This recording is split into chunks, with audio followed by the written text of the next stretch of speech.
Welcome back to World Crisis Radio. To sum it up so far, the title of the West Point speech, December 1st, Obama declares war on Pakistan. The goal is the destruction of any central government in Islamabad, the creation of an independent Pashtun rump state, a Taliban state, if you will, promoting also the emergence of a Baluchistan rump state.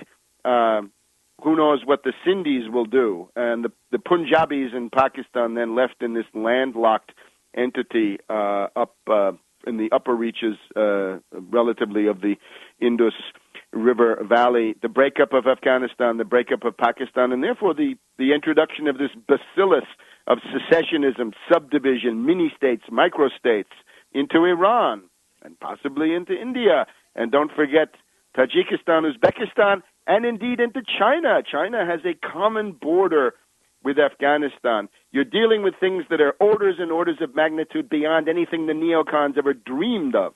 This goes beyond the neocons. This is the Bernard Lewis plan as updated by Zbigniew Brzezinski and company in the grand chessboard. And the goal of this is the destruction of this idea of Pakistan as an energy corridor. Now, let's just look at this. What would peaceful development look like? Well, peaceful development is the creation of a comprehensive network of Eurasian economic infrastructure, development corridors, oil pipelines, gas pipelines, electricity grids, water systems, superhighways, railroads, maglebs, and so forth. One of the obvious candidates, start a pipeline in Iran, take it across into Pakistan, go up the whole length of Pakistan, cross the Himalayas above Kashmir, go into China. Now, that would be a huge pipeline. It would be such a great idea that if Iran does it, Iraq, under Iranian influence, as we know, might well go along. So you'd have a pipeline beginning in the northern parts of Iraq, if you could get the Kurds to go along, this unfortunate group of NATO clients up there in northern Iraq. But then the pipeline could go across Iran, and then it could then go up through Pakistan and into China. Obviously, why not branch off so that India can get a share of this? This would give India and Pakistan for the first time a shared economic interest. The thing that the Anglo-Americans fear most is that once you've got an oil and natural gas pipeline and accompanying superhighway, railroad, communications, electricity grids, going, let us say, from Iraq maybe, but certainly from Iran into Pakistan and into China, that's the big one strategically, and indeed into India, you get that pipeline becoming a transmission belt, not just of oil towards China, but of Chinese economic influence and economic development into Iran, into Iraq, into Kuwait, into the Gulf Cooperation Council, into Saudi Arabia, and at that point, very little is left of the withered mummy of the U.S., British world empire and world domination. Now, part of the reason that this is such a sensitive issue is that the U.S., of course, over the last 30 years, since Carter, Volcker, and that trilateral regime, the U.S. has become a post-industrial junkyard, a dead economy, a corpse, a cadaver of the economic world, lots and lots of formaldehyde going around in the form of derivatives and speculation, but the real economic activity dwindling, right? The level of industrial employment now down to, 9%, I think?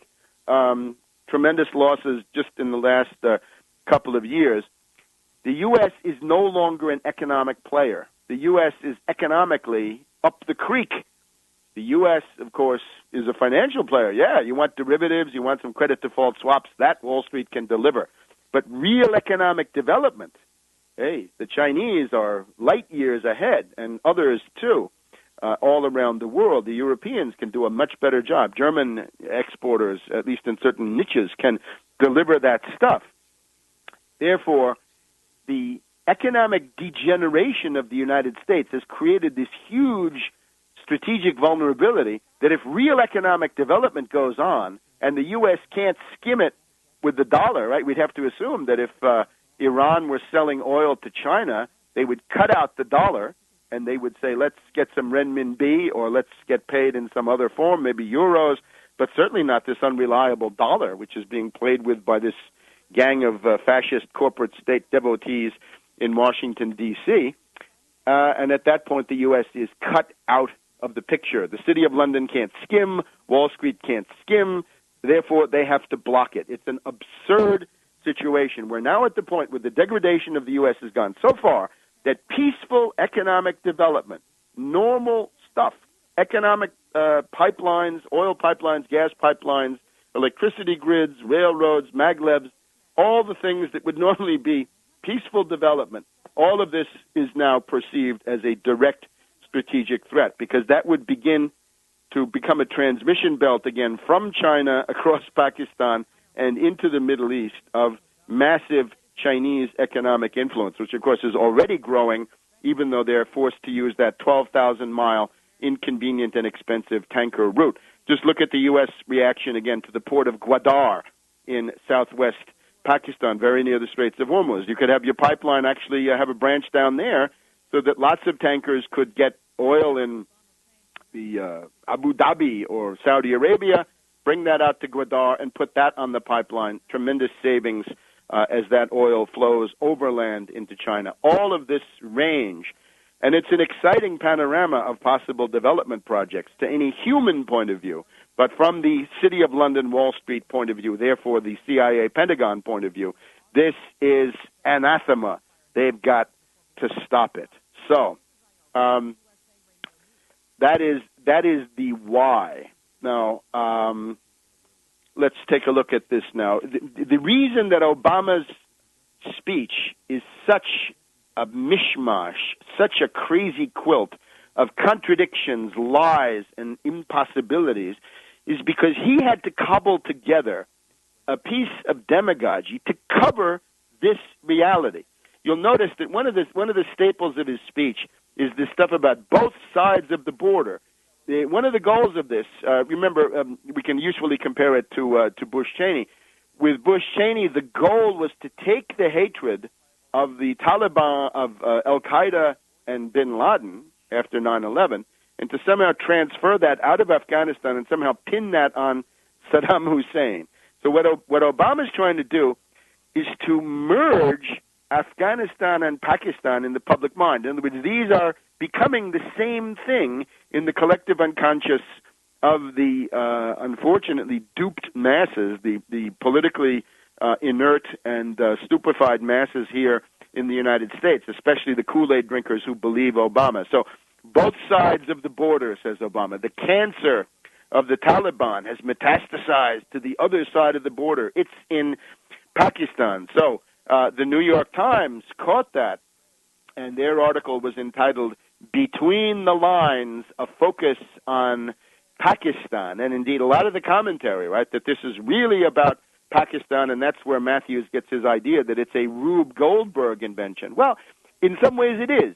It is a strategy of weakness. You cannot attack Pakistan directly because of their nuclear forces.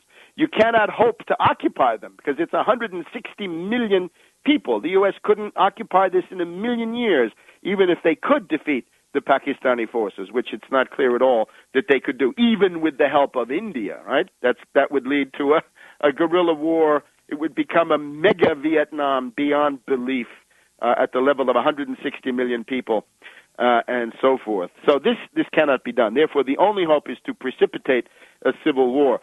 This accounts for these crazy contradictions. Right? Obama says Afghanistan is a vital interest of the United States. A vital interest. That means life and death. Okay? The vital. That means vita, meaning life. Life and death in Afghanistan.